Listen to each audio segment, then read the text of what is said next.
Live. We're there. We're Here on. we go. Here we are. Well, hey guys. We're here. We're here. Well, hey everybody. My name's Justin, one of the coaches here at Learn Land. And on the call, we have Alex and Kyle. And so we're going to do some introductions this time because last time we kind of just like jumped into the material that we wanted to talk about. But this time we'll give a little bit of background. So let's start with Kyle. Then we'll do Alex. Then I'll go. Sure. My name is Kyle Bryant. I'm a Learn Land coach doing subdivides, value add, land stuff. I'm also an attorney, so I do real estate syndications, real estate funds, investment setups, and stuff like that. So when you're out raising the big bucks for your successful deals, you come and talk to me. But yeah, I help people understand what goes on in a subdivide, how to look at property, how to underwrite it, how to manage, and understand the risks involved. Awesome. Thanks, Kyle. All right. My name is Alex Chappell. I'm a Learn Land coach more on the incubator side of things. In my business, in my personal land business, we're running subdivides, we're running straight flips, some minor value add stuff to it as well. Been at it full time for 6 years now. And just so that's given us a good breadth of different properties and deals and structures that we've come across. And so hopefully we can add some of that to today's discussion. Awesome. My name is Justin Nice. Bechet, also one of the Learn Land coaches. I think the newest coach here at the Learn Land team. I started investing in land back in 2021. Kyle and I have been friends for quite a while, and so I saw some success that he was having, and I was like, I got to get in on this. I was doing some house wholesaling with a very moderate success before that, and bought some single family homes before that. But yeah, I have a decently sized team now. We do a lot of outbound marketing, cold calling, texting, RVM, and direct mail. And I am coaching mostly the Subdivide clients and also some of the incubator clients. And I lead one of the calls every week, Subdivide call, and then I think just the CEO office hour call as well. Cool. Well, thanks guys. Today's topic is our first Subdivide. How did we find it? What was it? I think we can probably go a bunch of directions, but maybe I'll start. I have two of them. I'll share the first one first, and then when it comes back around, I'll share the second one. So the first one I did and completed is actually just a deal. When I figured out I wanted to do subdividing and learned kind of the mechanics behind it, it was a deal that I already had under contract that I had just bought too high. Like I couldn't negotiate the price down any further. It really struck me as a flip. It was a 10-acre tract of land in southeastern Georgia, kind of close to the Florida, Jacksonville area, but quite rural.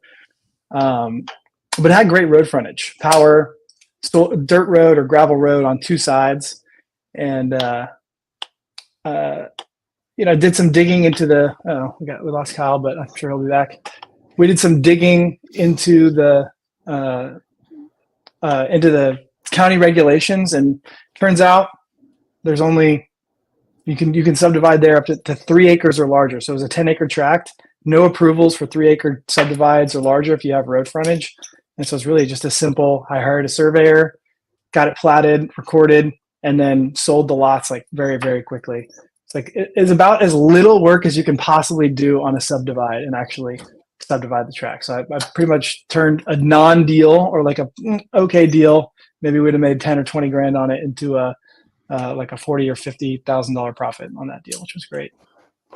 So by splitting that one up, Justin, you're able what it sounds like double or triple your amount of gross profit. Yeah, the numbers were, it was a 10-acre tract. I had it under contract at $40K, and I think it was hard to get comps. There's just not a lot in this area, but after we got a broker price opinion and looked at it, it looked to be maybe 50 to 55K value there on the property. And so just for me, like 10K a deal on a 40K investment is not necessarily like it's worth 50. I'm buying for 40. That's not enough margin for me to be willing to move forward with a deal. But the 3-acre tracts were each worth 25 to 30 each. And so, that turned a 40K kind of total deal value, or 50, we'll call it 50, into a 90K total deal value. And so after we did the survey, which was cheap, like $2,800 survey and split, we listed all the lots for $29,000 and sold all 3 of them in about a month. Offers. I sold one at full price, and I sold 2 together at a slightly discounted price per acre to somebody else. And so I doubled my money on it when it was all said and done, and it would have been a non-deal. Perfect. And one more question on that one, just so we can dive into your deal. Once you like started getting into that, you're like, my first subdivide, okay. You found the regulations. Now what to do? Did the surveyor kind of help you with the rest of the process? Did you call him up and be like, hey, have you done these in the past? What do I need to do next? Or was it the county? Yeah. Well, okay. So yeah, what was my process? So the first thing I did was I looked. There was a little bit of ambiguity in the county regulations, and I wasn't super clear. And so I called. In this county, there wasn't a county engineer. It's kind of a small county, but there was a county like commissioner, or precinct commissioner, or something like that. And so I talked to them and basically just explained what I was reading and asked for them to confirm it in an email, because I was concerned that I wouldn't actually be able to just do this without approvals. I didn't want to like get the plat done or get the survey done to split it and then realize, oh no, I actually had to file this whole platformal approval process.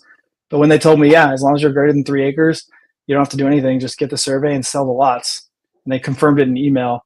Then I called, got a surveyor and said, hey, this is what I want to do. There's some wetlands on the property too. And so whenever I'm talking to a surveyor, I'm never married to a subdivision design.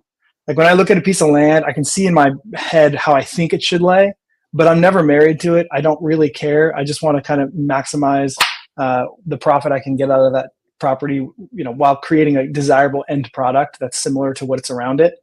And so in this case, the wetlands were kind of at the front. There was a trail going through the wetlands, and I just wanted to make sure there was buildable area on each lot. And so that was kind of my conversation with the surveyor was, hey, here's my thought on the cut based on this wetlands overlay map. But when you're out there and you're surveying, like, I need your help. I'm not married to it. I'm willing to shift these lines any which way they need to be, as long as they're greater than 3 acres, to get a buildable area on each lot.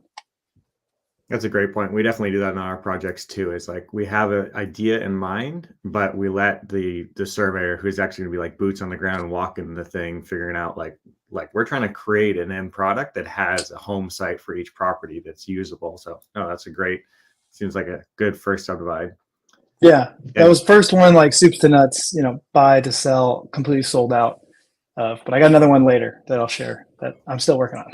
Yeah, and James dropped a question here for you, Justin, on that. Is that on term, or is that all cash out of pocket that you had to put for that 40,000? Yeah, those ones were all he's cash. Asking about the 40,000. Yep. I bought it. Yeah, this one I bought cash and I sold cash. There were no owner finance. I did get a really interesting offer on one of the lots. Somebody offered me a 1920 something Ford T-Bucket.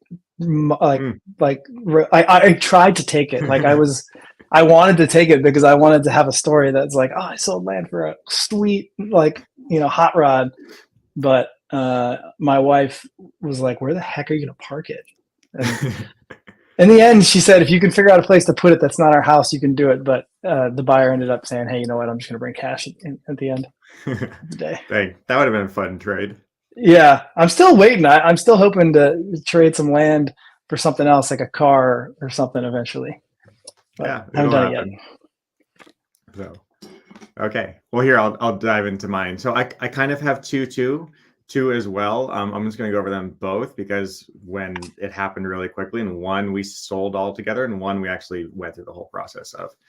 So the first subdivide that I got into, we're buying existing properties, central northern Arizona, a lot of kind of 40-acre stuff. It was like, this was 2020, so COVID prices were like absolutely rampant. Things were shooting up extremely quickly, and we were kind of getting priced out of where we're normally buying these flips at.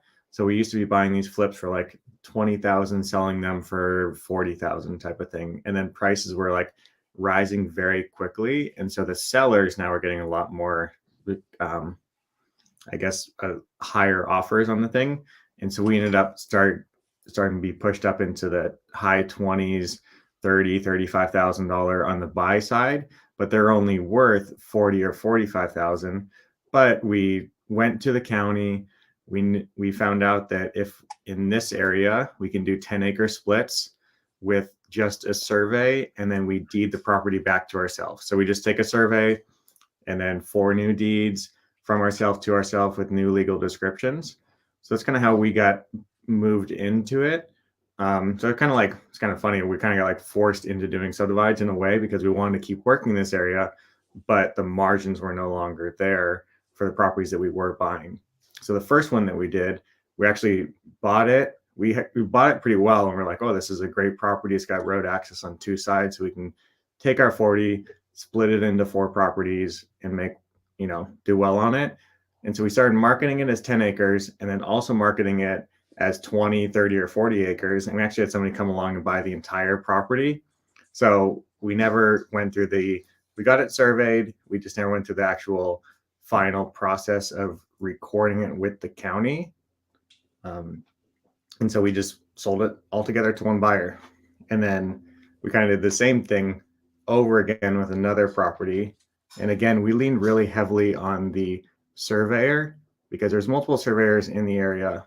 And we asked one of them, what can we do here with this property? What's the process of going through the surveyors? And they said, okay, well, if it's not exactly 40 acres, and we can do what's called like a 2 10s and a remainder split on it because we wanted to stay above the 10-acre minimum. But if it is 40 acres, then we can do a 40-acre split. So we relied on them to help us with what the true size was and what the best way to split it. It ended up being 40 acres. And then that one we sold 2 cash, got all of our money back out, and then 2 terms. And then we probably still those notes today, actually. They're carrying on. Do you have any plans to sell those notes? Or just gonna hang on? I don't know. No, we've thought about it. So we're actually kind of moving to selling more of our notes now. So we started listing some, reaching out to some other people. So we've now, especially when I'm underwriting subdivide deals, we're taking those notes and we're giving them a valuation that's not the unpaid principal balance, but is rather, a discounted balance. Yeah, typically 70 to 80%, because we know that it's fairly easy to sell a note at like an 18 to 20% yield. Yeah. I actually got a piece of direct mail for one of my notes the other day, which I hadn't got that before. So very interesting. People are sending direct mail to buy notes now. Right after you got one, I got one as well. And I've been getting some from this like larger company, like a bank essentially that buys them. But now I've been getting them from kind of individual investors too, similar to like marketing for land, but now they're marketing for notes. Yep. The title company that we use to service our notes actually sends, like in their opening thing, they actually send us something that's like, if you want to sell your note, we'll buy it. The parent title company, parent servicing company also holds their own notes and buys them. It's actually I know this is getting distracted, but that's like a really smart kind of like vertical for a title company, especially one that deals with investors a lot. Anyway, absolutely. Kyle, what about your first deal? Sorry, Alex, I just want to. No, I'm the Kyle's. And real quick, I know we have, I think we're having an issue with Facebook right now, right? There's no Facebook. It's all on YouTube. Yeah. So I don't know if anybody is able to comment, but we've got some comments. I'm told there's a link in the description for the freebie. Is that right, Kyle? Let me see. I don't think so yet, but we can put one in there. But we do have some people watching on YouTube. We got 28 people watching on YouTube right now. Oh, fantastic. Yeah. So the link is on YouTube for the freebie. We're giving out a freebie today. There's a link in the YouTube description. We're gonna have people comment something to get it, but you guys are the beneficiaries of some StreamYard technical difficulties. Yeah, I think it's actually Facebook just locking things down. If you guys have questions, just feel free to pop it in the chat and YouTube, and we're going to get to those. My first Subdivide deal was an accident, actually. We were just texting people for land and markets that we were in, fairly often in Texas. And we got back this one property that had, amazing county road frontage on 2 sides. It was rectangular. It was 60 acres, and it was, an hour and 20 minutes from Dallas. And the guy was okay with a reasonable sales price. And so it was just kind of a mixture of all things kind of going right at the same time. So it was an exempt subdivide. So we had 6 10-acre tracts. We didn't have to go through any sort of platting or approval process. We bought it all cash with investors. And then we actually tried to sell the individual lots without doing any improvements or anything like that first, and it just wasn't going well. So we ended up going back and we did another pass. It was all hay. It was a hay farm, right? It was a big hay field, 60 acres. So we made another pass with the hay farmer to kind of clear it up a little bit. And then we installed like gravel driveways and gates where every lot was going to be to help kind of visualize what the lots were going to look like. So we did that, and we ran power down the road so that every lot would have power. And I was actually looking at our numbers for it. We sold half of the lots very quickly, and then it was like another 9 months to a year of nothing, and then we sold the last 3 lots very quickly, which was kind of interesting. So there was like a limbo period there where we were all kind of frustrated. We got everybody's capital back really quickly, which was nice. But then selling the final 3 lots took a lot longer than we wanted to. But all in with land costs and improvement costs, so that would be like power. We did like a well water finder to make sure there was water down there. And for the driveways, that was $362,000 all out. And then our bottom line revenue on all of that was about $586,000. So it was a decent deal. I mean, that's a 62% return. We didn't use any leverage. So everybody made money. It was a good experience. We learned a lot about the process and made a little money doing it. So that was positive our first review. Would do it again. Yeah. Yeah. We'd do that deal again. We might do things differently. We'd make the improvements right off the top, and we'd kind of know a little bit more about what's going to happen. And I think what we noticed, and this is a risk of doing plat exempt subdivides, is that you don't know who else is doing the same thing in your market at that time, right? Because there's no development application that you can go check. There's no meeting minutes of stuff that you can go and see. It's just like whoever gets to market first, right? So there were 2 or 3 other people who were doing exempt subdivides within like 2 miles of us at the exact same time, and they all hit the market at once. And so we were just like, whoa, you go from 0 available lots to 20, 25 available lots. It's going to take a long time. So that's a risk that you take, just not knowing who else is doing that. But we believed long term in the location and the product that we were making, so it ended up all right. That's awesome. I think we're live on Facebook. Facebook is working now. So for those of you who missed the beginning, Kyle, Alex, and I did some introductions. We're the Learn Land coaches, and we talked about kind of our first subdivide. I had a really simple, easy one that was super straightforward. Alex had one that he did and then ended up selling as a whole, and he was kind of forced into doing subdivides because there were just more competition in the markets he was in, which was pushing the purchase prices up, and really he needed a value add strategy to continue doing work in that area. And then Kyle just finished telling us about a sweet deal he did near Dallas in Texas. If you guys, we're giving away a freebie today, a list builder. If you guys like this, basically it's a graphic. It'll show you kind of how we go about building lists for subdivide candidates. And I think it's specific maybe to Texas, but it's certainly the principles can apply anywhere. What makes a good subdivide property? How do you build a list to specifically market to those properties? Comment list builder, and we'll get you guys a copy of that.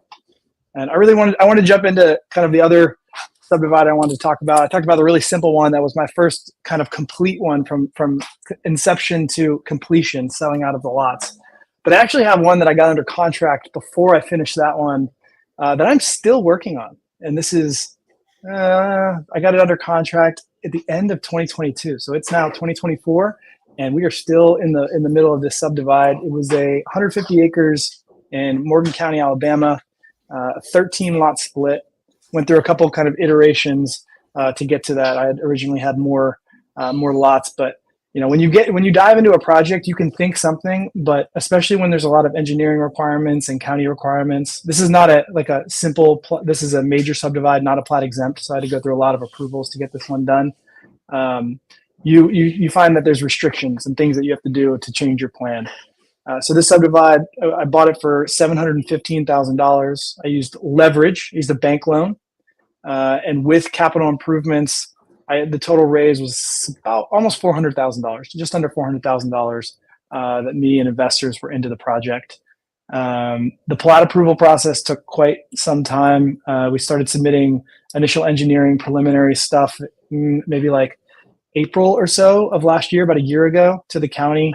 And we finally got the plat fully approved in end of November, early December. And through that, had to do a bunch of detention pond work. We did a lot of timbering on the property, sold some timber clearing, just finished up all the culverts. And now we've sold 3 of the lots. We have 2 more under contract to close. And so the bank is almost paid back. We'll be paid back, I think, on the next sale will pay the bank back. And then we'll still have 8 properties that all are great. I mean, we're into the property right for about $7,000 an acre total price. And the average sales so far have been around like 15 to 16 an acre. So that's kind of where we're trending right now. So it looks to be like total, I don't know. I mean, I can't tell you the final numbers because we're not there yet, but we should have a total kind of gross profit of about $1 million on the deal, split up between a couple of investors.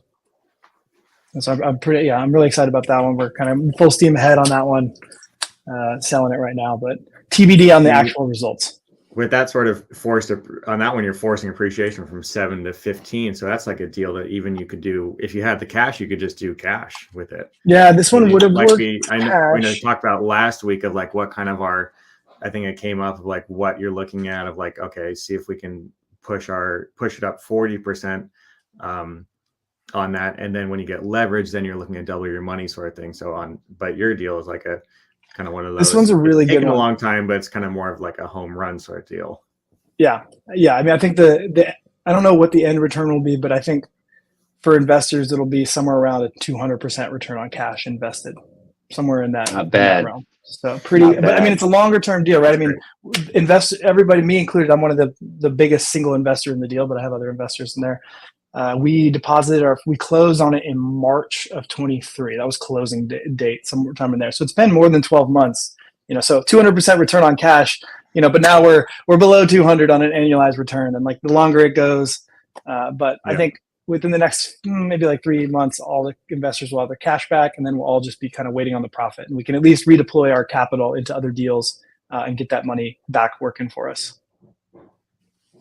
Perfect. I think one of my takeaways listening to you, Justin, and Kyle's like first deals here, and then when I spoke as well, is that all 3 of ours were exempt subdivides. That's kind of how we started inside of it. So, finding that state's regulations, going within that exempt ruling, meaning that we just have to get a new survey, record new deeds, or you can just sell it right out of title with the split happening. That was really that kind of got all of us into it and got the ball rolling and simplified it. And then even like with Kyle, like at first he's just like, let's just try and sell these as is without doing any improvements on the property. Like let's go the path of least resistance. And if that doesn't work, then let's take it and add a little bit more to it. Cause he's like, okay, well, there's unknown projects that came up around it that now there was 20 other properties for sale. So you go from being with a lot more, the market gets a little bit flooded. So then you have to go to becoming the best product in the market, which is something you just transition and you move to. And like Kyle did, they spent a couple grand for culverts and driveways, and then you get those properties sold. But you can go, I think it's smartest to go the path of least resistance first to get yourself off the ground and moving. Yeah, I would. There's lots of extra risk factors involved in these things, just, more so than buying at the right price. Like buying at a good price is a way to de-risk your deal. Buying it all cash is another way to de-risk your deal, because if you're using leverage and you've got interest that's accruing, you've got to make principal and interest payments, and you don't know how many other similar lots are hitting the market at the same time. Like you could be in a world of hurt at some point. So you need to think about like, okay, if everything goes wrong, how can I protect myself? Right.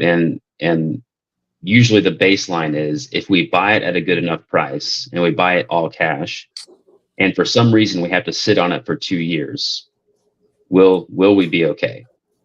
or 3 years or whatever it may be. Like you just need to think of the worst case scenario. And if the worst case scenario involves losing your money and everybody else's money, then it's probably not the right deal for you at least at this point. I'm with you. I do a little bit of, I would call it maybe a sensitivity analysis to final price. I mean, obviously I'm conservative in my underwriting. Like when I'm looking at a deal, I try to, again, we talked about this last time. It's a delicate balance between being too conservative and killing your deal prematurely because you don't think you can get it done, and being, I guess, not conservative and not thinking about all the things you might need to raise money for. But when I like to do a sensitivity analysis on the final end state price of land. The comps I'm using are never the highest comps. I'm never looking at all the recent sales and being like, oh yeah, like there's this one that sold for 10,000 an acre and 11,000 an acre. So I think mine's going to sell for 11,000. No, I'm probably going to be like, 10,000 an acre, but I want it to sell fast. This one's sit on the market for 90 days or 120 days. That was too long. So maybe 9 to 9,500 an acre is what I would say is a reasonable estimation if it's a very similar type of tract. And to go in with that conservative underwriting right from the get-go. And then somebody asked some questions I wanted to talk through. Oh yeah, let me finish the sensitivity analysis. If the final price of land drops 30% from what it currently is, and I'm still in the money, I feel pretty good about the deal typically. I know Kyle, I'm not sure, you had said something about 50% last time. If you're break even at 50%, that's a fantastic deal. Yeah. I mean, I would agree with that 100%. But if land prices are 30% lower than what I think they are, like we go into a correction, something happens, and I'm still in the money, I feel really good about that deal. I'm not super worried about it. And we have a couple questions. Those are kind of my same criteria as well. Is if we can be still making a little bit or breaking even at 30% discount over like a 2-year time period, then we're like, okay, we can stick it out for 2 years. We can keep them price drops until that point, and that really helps back up and de-risk the situation as well. Yeah. We got a question from Land Boss talking about a limiting belief, but he's hesitant, or she, I don't know if it's a guy or girl, but hesitant to get into deals with several investors involved. What do I look at, or what do we look at before getting into a deal like that? I too was super hesitant to bring on investors for big deals, especially when I didn't have a track record. And honestly, I mean, this isn't a sales pitch or anything, but truly the thing that got me over that hump was paying for coaching. Like that's what I did. I paid people who had a lot more experience than me, who had done a lot of these deals, to look over my shoulder and vet my comps and help me walk through the process.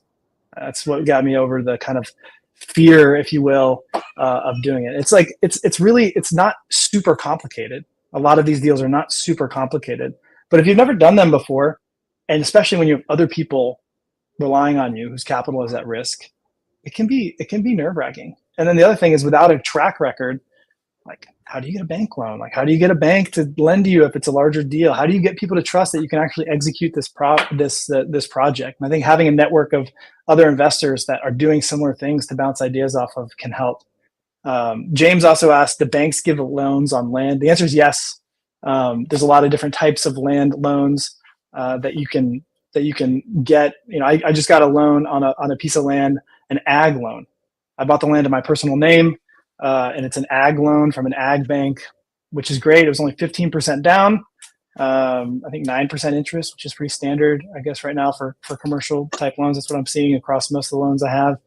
And that was great. And then most of the time I'm getting a commercial loan, interest only, or a balloon type of loan where it's amortized. A balloon loan is something that's like amortized over a longer period, but you have to make a big balloon payment at the end of that period of time. And so usually it's like 24 months or 36 months. So you're paying on it as if you have a 20-year or a 30-year. The payments are much smaller, but then at the end, you have to pay off the whole balance. So usually there needs to be some sort of liquidity event before that, or you have to refinance. And the liquidity event for me is selling all the tracts before that time period expires and paying off the loan. But yeah, small local banks are really your friend when it comes to bank loans on properties. They understand the market typically, and they're willing to work with you. The big corporate banks, Chase, Wells Fargo, all those, maybe they have something, but I haven't had much success with any big bank lending on land. And the local banks also will lend a little bit more. It depends on the local bank. It depends on the area. They loan at different LTV ratios as well, and those might be a little bit more. They might be a little bit higher if they understand the market better, and they're a little bit closer to a local bank versus, like Justin said, the big banks. You're probably only getting like a balance sheet style loan, meaning they're not really lending against the asset. They're just kind of lending against you. Yeah, exactly. Yeah, I mean, a lot of loans I've gotten are just essentially balance sheet loans. Like they don't even care about the property all that much. They just want to see that I have enough net worth to support the loan if I default, and my credit is good. I'm like a credit worthy person. That's about it. I think Kyle might have had to drop, but we have one comment here that's from Michael saying, "Hey, can you share about the coaching?"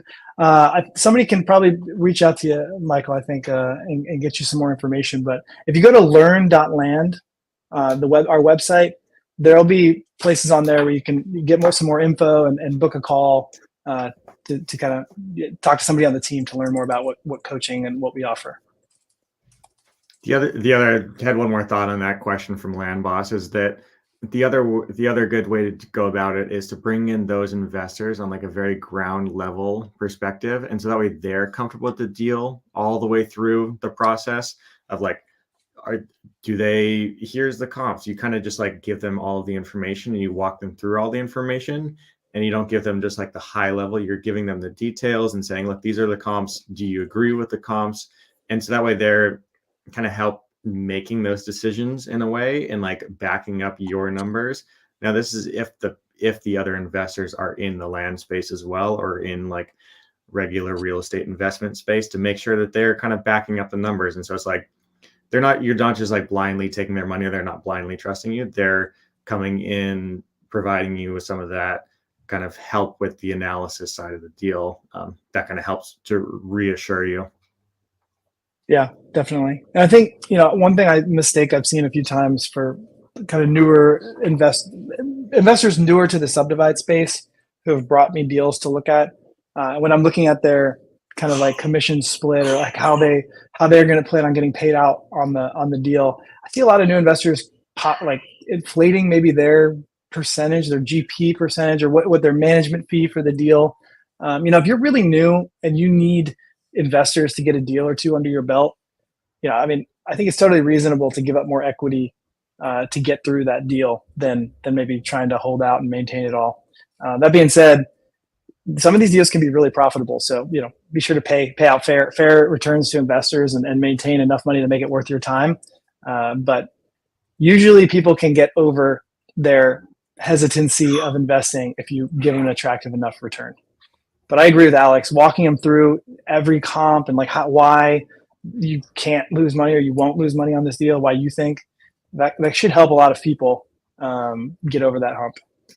Yeah, and I have no problem on the bigger deal if we're in like a really tight cash spot, or like in the beginning, giving away more equity than even more than 50% of the deal, especially if they're putting up nearly 100% of the capital on the deal, or if they are putting up 100%, then really what are we into it for? The time, the effort, that sort of thing. So getting the first ones rolling, I think it's fine to be giving up 50% or even a little bit more than 50% and then you're building that track record. This is the project we've done in the past, and you can start working that number back down as you build your investor list.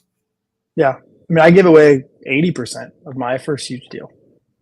Like my management fee as the deal manager was 20%, and then 80% equity to the investors, of which I was a huge investor. So obviously I'm getting a lot more of the return just by the nature of being the largest investor in the deal as well. But, for the other people that joined me that I needed extra money from, they'll get a great return. And I'm happy to give it to build up that track record. Now, deals that I'm doing now, am I giving up that much equity? Typically not. I want to give investors a good return. I want to give them a reason to do business with me. I want to be good to them so that they continue to invest in further deals. But certainly, if I'm sourcing the deal, if I'm the one putting my credit on the line to get a bank loan and I'm not requiring them to do it, there's value in that. There's a lot of value in that. So you got to be, your return has to be commensurate with the risk that the investor is taking. And it's different for everybody. Yeah, agreed. And if we have any last questions or comments here about kind of our first Subdivide deals, or if you've got a deal that you're thinking about and you want to throw in there, just throw it in, drop in the comments on YouTube or Facebook, and we can have a couple minutes here to go over it. Yeah, absolutely. Oh man, I just actually got, I guess while we're waiting to see if there's any questions, just I got back from UPS getting one of the closings for a Subdivide, a really sweet little Subdivide that I kind of stumbled upon, getting one of the closing docs sent off to get paid out tomorrow. So it's kind of nice. I was almost late to the StreamYard because there was another land investor actually that I had never met, that I think came up through another program that was there that I'd never met before. And I acted as a witness on their land sale. They were selling a tract of land. Him and his brother were selling a tract of land in South Carolina. We just were talking. It's just crazy. I mean, running into somebody who'd never even heard of a lot of the different kind of education and maybe influencers in the space that I know, doing the same thing. That's really great. You never know when you're going to run into somebody else who's kind of like-minded. I mean, of all the UPSs in the city of Houston where I live, I mean, at that time to run into another land investor, literally signing closing docs to send off for another closing was pretty funny to me. That's cool. Let's see. We got a couple other questions here from Jesse. How much are child track note sales factoring into your underwriting? You know, Alex had an answer, and I'll let him maybe revisit it. But I will. When I will sell anything owner finance. Maybe that's the answer. It's just a philosophy I have on owner financing, but there's a great marketplace for note sales.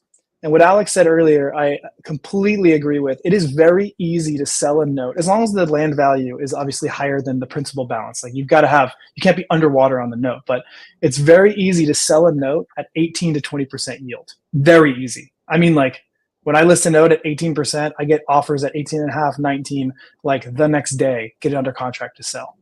Like very, very quickly. I mean, if you want to do it at lower yields, like 16% yield. And when I say yield, for those who don't know what I'm talking about, that's the IRR or the return on that cash that they're going to buy. It's basically like a discount. You buy the principal balance for a discount, you get access to a cash flow. That cash flow yields you a certain percent on your money every year for the duration of the cash flow. That's the yield we're talking about. And so when I'm looking at the lot sales, typically I know the area I'm in. Is it going to be a primarily owner finance area, or is it going to be a primarily cash area or bank like financing? They go to a bank. Typically the higher dollar places like the Subdivide I talked about earlier, where we're going to sell out all the lots for over $2 million.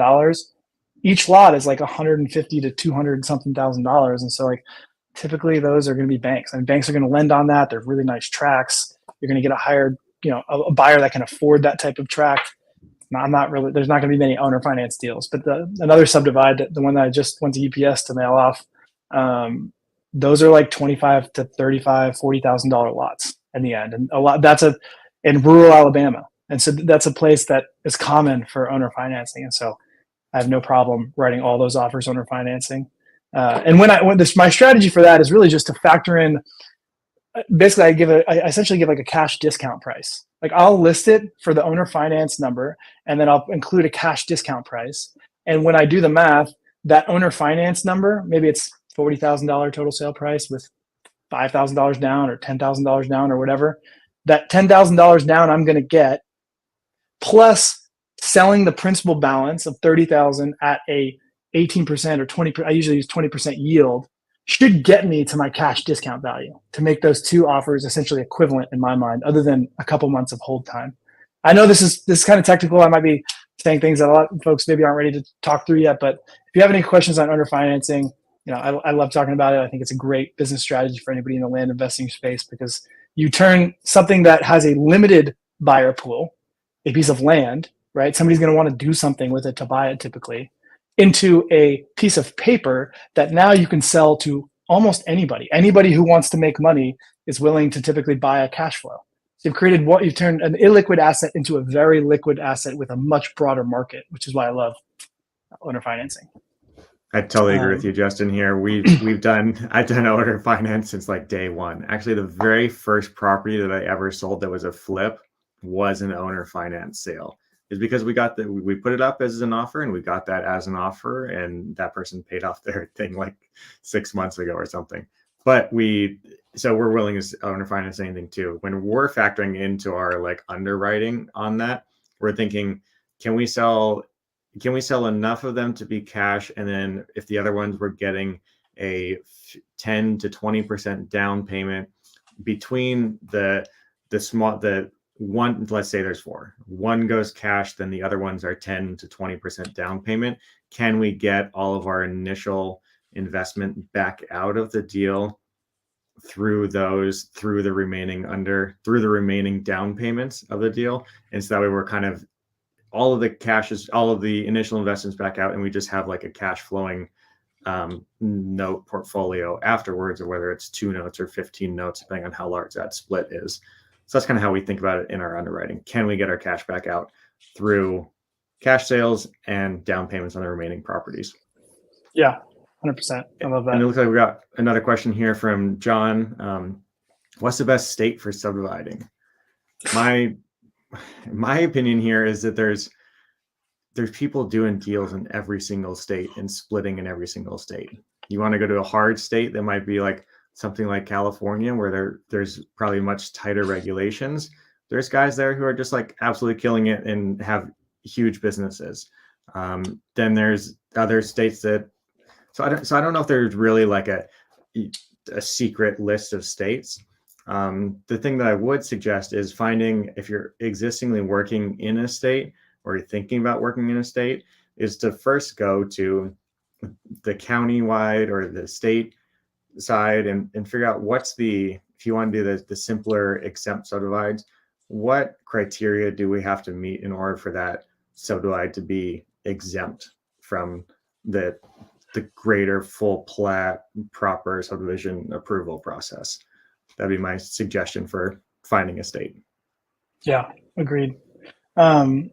We got a couple other questions. Let's see, Land Boss, we've accidentally purchased parcels that already had separate lots. What factors do you consider in deciding whether to just flip them or improve them? Oh, there we go. So let me put the question up there. I think it just depends on your market, right? I mean, I typically get local real estate agents, local brokers involved pretty early in the process, because I want to know, I don't live in these areas that I'm doing these deals. Like, I don't necessarily always know what's the best thing that's going to sell. I typically want my properties, when I list them, to be the next logical property for somebody who's looking for that type of land to buy. So if it's a smaller residential tract and I know this person is going to probably buy it to put a mobile home on it or something like that, well, I'm probably going to do some clearing work. I'm going to probably put a little driveway in because somebody's going to live on this, and people have trouble seeing past just a wall of brush or trees. Like, just think about it. If you're going to, I like to use this example. Like, if I were to bring my wife to a property that I just bought, and I roll up to it on a county road, and there's very little shoulder, and there's a ditch, and then it's just like trees. Like, hey babe, let's get out and go walk on this property. Like, pushing through brambles, and like, it's really hard to just visualize what the land even looks like. And so a simple like couple $1,000 to put a culvert in, clear an area, park on the property, get out, look at least like a quarter acre of cleared area, can do incredible things to sell the land. And it's really just not a heavy lift typically to do that kind of thing. I budget always for at least like 3 to 5K of improvement work on every tract when I'm underwriting. Just that's mainly like a culvert and maybe a little bit of clearing, or just a lot of like a good bit of clearing at the front of the lot. And if I don't use it, I don't use it. Like, if I don't have to do it because the lots sell real quick and people don't care, then I won't do it. But I always budget for it when I'm looking at the financials on a deal. Somebody asked, how can you contact me? You can email me, I guess, at justin@learn.land, right? Yeah, why not? And I'll certainly answer you. And if I need to get you over to somebody else, I will. Looking at a deal 1 hour from, okay, so Vance says, looking at a deal an hour from Dallas, 24 acres, can do 3 to 5 acre lots, and revenue based on comps would bring twice the purchase price, 800K gross. Is the process on smaller lots worth it? Okay, this is a hard question to answer. It really depends on like your comfort level and skill set. And it really depends on what the municipality, so if it's in a city or town, is like there might be a local jurisdiction outside of the county that has their own special requirements. And it might, you just got to figure out what is required and if it's something that you can do and you can hire the right team to do and if the cost is feasible. So I really, without knowing the county and state and actually diving into the regulations, which is beyond the scope of this call, it'd be hard for me to advise on that, but I certainly find it worth it to force the most appreciation I can on a tract. Now, if you have to get some sort of entitlement, like quarter acre, 1 acre tract type stuff, that's beyond kind of the scope of my own expertise. There's certainly people out there that do that, but a 3 to 5 acre residential lots coming down below the 10 acre threshold, I have experience doing those type of deals. And if that's the ideal product, meaning this is 24 acres. Are there other 3 to 5 acres around this that people are buying? Is there demand and desire for that size of tract in this area? And if the answer is yeah, is there water? Is there power? What's the sewer septic situation? If the answer to those questions is favorable and that's the best use case, I would absolutely explore it. Certainly call the county engineer, call a surveyor that has experience with this, and figure out how to kind of go down that process and see what it would take to do it. What do you think, Alex? Because I agree, because all it's going to take you is your time to figure out what that process and that cost is going to be, and then you can factor that into your underwriting. It's just your time. Call the county, like Justin said, and they'll tell you, okay, well, if you want to do this area, this split, then you need to go down. This is your process. This is what we need to see from you, and then you go to a surveyor or engineer company and say, okay, this is what the county's requiring from me. What's the quote going to be? Get the quote from them, and then you can write that into your underwriting on whether that deal pencils or not. So, yeah, that's awesome. I have a back end at 2, so we're getting some really good engagement. So I'm down to keep going until 2 if you are, Alex. Okay, cool. We'll stay on for a little bit longer. I have time. All right, let's see. James asked, do you find the buyers first or investor first? I think what you're asking is, do we find let's see, do I sell to a retail or do I sell investor? Is that what you're asking? Or are you asking, do I find who's going to buy the land before I find who's going to invest it? I don't know I'll answer both of those. The first would be, I sell retail typically. I'm not selling to investors. I think the most margin is to be had by listing on the MLS, selling or just selling on, you can sell on Facebook, Lands of America. There's a whole bunch of different ways to dispose of properties, but I want the end buyer. I'm trying to create a product for the end retail buyer and capture all that margin. I don't want a middleman, obviously, or somebody taking a piece out if I can avoid it. And then I guess the other way, would I find the buyer first before the investors? No, not in the deals that I'm doing. Typically, I will buy them properties cash or with a bank loan myself, or if it's a really big deal and I don't want to put a ton of eggs in one basket, so to speak, then I'll raise money from other investors. But I don't know typically who the buyer is, because I'm not doing these deals that I'm doing are not typically what I would consider entitlement deals. Like you buy 100 acres and you get it platted for 200 lots across that 100 acres or something like that. And there's a huge process for getting it through that with the county, with the city, et cetera. If you're doing a deal like that, typically the way people structure those deals is they'll have a long kind of due diligence period, maybe 4 months, whatever, where they're lining up all of the things and doing all the work, putting money in, engineering costs, site design, all this stuff to get it ready to get to county approval.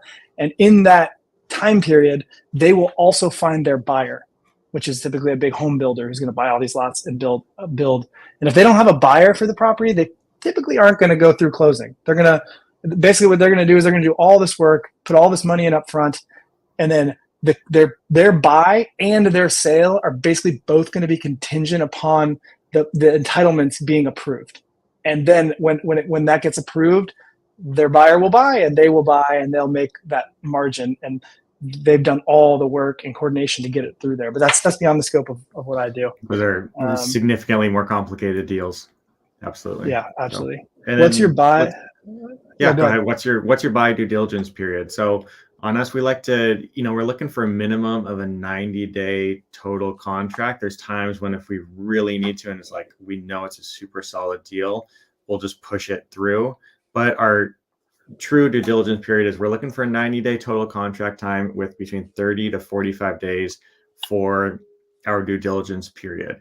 And then in that time, like we talked about a little bit last week, how to quickly underwrite those deals, because we're quickly underwriting them, we're getting them under contract, and then we're going through our full scope of work in order to figure out all the pencil the rest of it out. Does it need culverts? Does it need power pulled to it? Does it need water extended? All those kind of the smaller details inside of it. So, and normally we can get that done within 30 to 45 days. Yeah, I like as much time as I can get as well. I like to be careful about just stringing people along. I always, when I get a property under contract, I immediately dive into what I need to do, and I will make a decision as soon as that stuff is done if I'm going to cancel the contract or move forward with it. And so I like a lot of time because I don't know if you guys have hired many surveyors, but depending on where you're at, they can be backed out 2-3 months.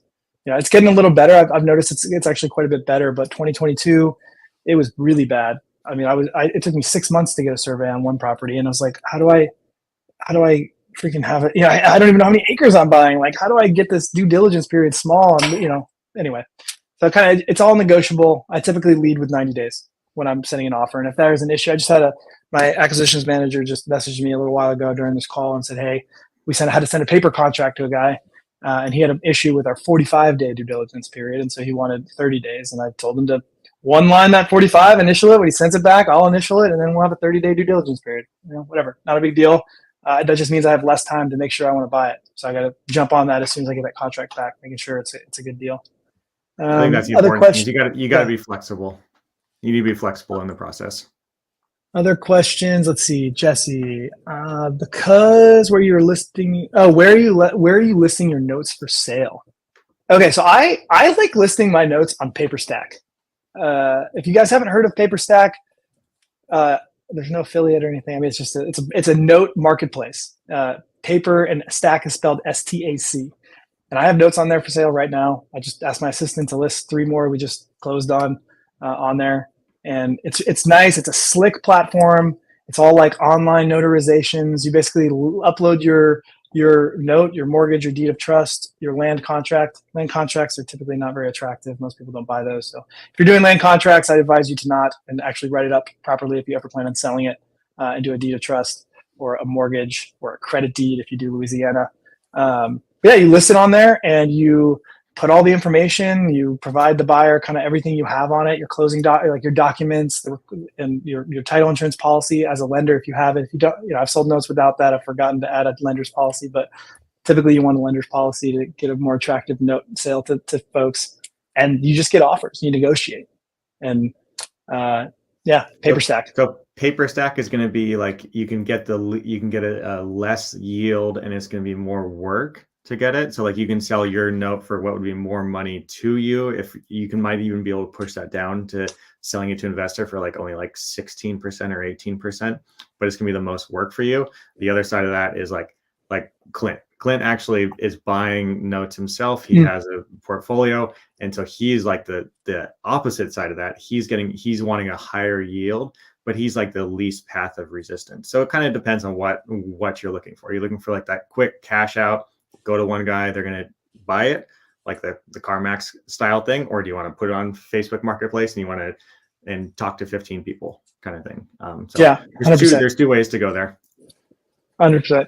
And you can, once you find a good buyer too, like Clint obviously is a good buyer.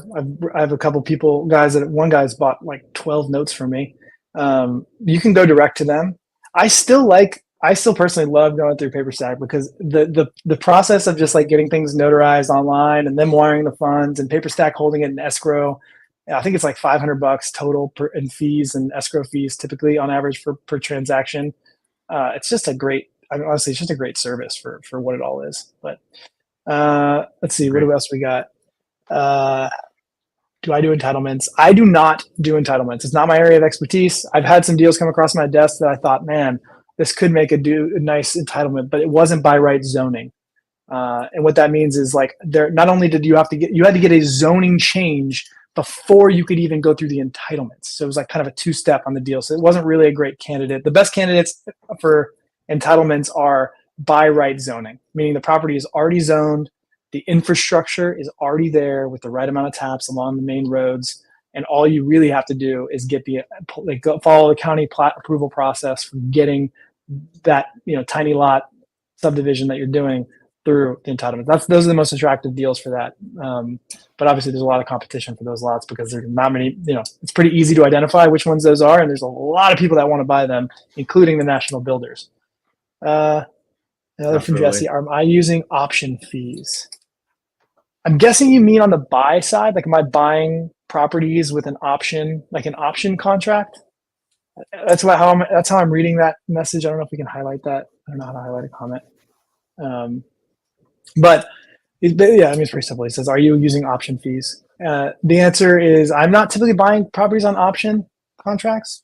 I usually just put enough due diligence period in there and cancel before or carry through, cancel before it's over or carry through. So now we do have to put up money during the due diligence period, which is the earnest money, EMD. And maybe that's whatever you want asking. to call it. And so that money is yes. It depends on what you negotiate, but 99% of the time that money is refundable during that time period. As long as and then at the 30-day window, 45-day window, you have to make that decision. Is that money going hard and becoming non-refundable, or are we backing out of the deal and taking the money back? Yeah, I misunderstood that question. Absolutely. I'm putting earnest money down on every single deal. I don't want to be caught with a no equitable interest in the deal if the buyer or the seller ends up canceling. And if it's a really good deal and I'm having trouble getting the person over the finish line, I will do due diligence money non-refundable. A couple $100, $1,000, whatever, depending on the size of the deal. I'm typically putting about 1,000 and down on. I like to be about 1% in earnest. So if it's a $100,000 deal, I'll put down 1,000. If it's a $50,000 deal, put down 500. That's typically what I do for earnest money. Yeah, we've had to do that as well, where we put actually non-refundable earnest money up at the beginning, but we did a little bit more research on the front end to make sure that deal was really solid, and then it's just a risk you take the rest of it. So yeah, I mean I've lost plenty of earnest money, but it's better than making a really bad investment. So Joe, what is your process for uncovering and marketing to these subdivide type properties? Whew, man, there's a lot to unpack there. I can tell you that it's not super easy, but if you comment list builder, you will at least get the graphic that shows you how we kind of qualify good subdivide candidates when we're sorting through and qualifying our data. And then marketing to, I like to send neutral. I like neutral everything. I don't send ranged offers or blind offers, especially to big subdivides. You don't want just a generic, like everybody else's letter. You'd really want something a little bit nicer because you can actually pay full market price, sometimes above market. I mean, what is market, but what somebody's willing to pay, but more than what you would typically expect market to be if it's a really good subdivide deal, and you can force a lot of appreciation. So you don't want to. It's hard to get subdivide deals by offering blind offers at 30 to 40% of what the property is worth.